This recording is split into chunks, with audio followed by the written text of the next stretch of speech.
اچھا رضا صاحب، Peoples party اور ایم کیو ایم کا چولی دامن کا ساتھ ہے اور لڑنے کے لیے بھی ہم کہتے ہیں کہ آپس میں جو ٹکراؤ ہے ان کا ہمیشہ رہتا ہے.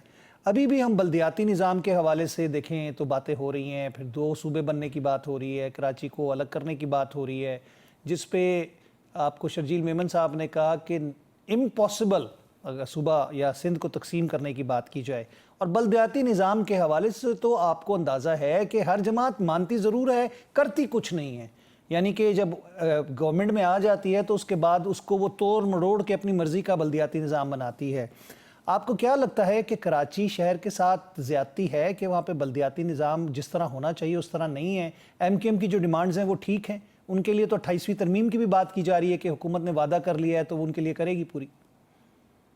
میں سمجھتا ہوں کہ یہ بات پورے ملک کے لیے عاصم بھائی لمحہ فکریہ ہے کہ ہمارے پورے ملک میں سینٹ ہے، قومی اسمبلی ہے جو پارلیمنٹ کہلاتی ہے، صوبائی اسمبلیاں ہیں، وفاقی حکومت ہے، صوبائی حکومت ہے، لیکن جو موسٹ امپورٹنٹ ٹیئر ہے، third tier of the government, local government کا، جو کہ براہ راست ایک عام آدمی کے مسائل کے حل کے حوالے سے حکومتوں میں ہوتا ہے اور حکومتیں اس کو پروموٹ کرتی ہیں، اور یہیں سے اسی ٹیئر سے، لوکل گورنمنٹ کے ٹیئر سے بلدیاتی مسائل کے حل سے لیڈرشپ پیدا ہوتی ہے، ڈیولپ ہوتی ہے.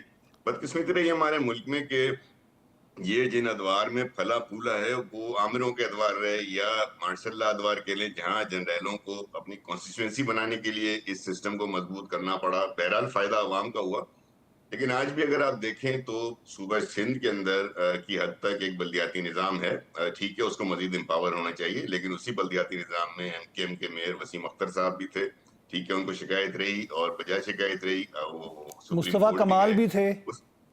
نہیں، مصطفیٰ کمال اس بلدیاتی نظام میں نہیں تھے. مصطفیٰ کمال صاحب جو تھے مشرف صاحب کے بلدیاتی نظام میں تھے. میں اسی اس نظام کی نظام میں بات یہ کر رہا ہوں نا، تھا وہ بھی بلدیاتی نظامی.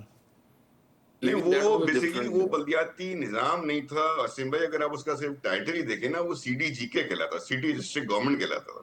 جبکہ یہ والا جو ہے نا میونسپل کارپوریشن ہے. تو ان دونوں نظام میں ایک بڑا فرق ہے کہ اس میں جو اتھارٹی ہے، ڈیولیوشن ہے، وہ اس طریقے سے نہیں آئی ہے. لیکن پھر بھی سندھ واحد صوبہ ہے جہاں کے پی میں تو ایگزسٹ ہی نہیں کرتا. وہ جو الیکشن ہوئے تھے اس کے بعد پی ٹی آئی نے بلدیاتی نظام کو مفلوج کر دیا، پنجاب میں ہے ہی نہیں. لیکن اب چونکہ ایک کیمپین چلی ہے اور میں اس کیمپین کی حمایتی ہوں، اور میں سمجھتا ہوں کہ لوکل گورنمنٹ نظام کو نہ صرف مضبوط ہونا چاہیے بلکہ اس کے اندر جو اصلاحات ہیں اس کو لے کر آنے چاہیے. تو مت سو کہ 27ویں آئینی ترمیم کی جو سپیچز ہوئی ہیں اس میں اگر آپ چیئرمین بلاول بھٹو صاحب کی سپیچ سنیں، اس کا وہ پورشن، انہوں نے اس ایفرٹ کو اپریسیٹ کیا. انہوں نے یہاں تک کہا کہ ٹھیک ہے، یہ قانون، اس میں بہتری کی ضرورت ہے اور اس کو مزید اسٹرانگ کرنا چاہیے.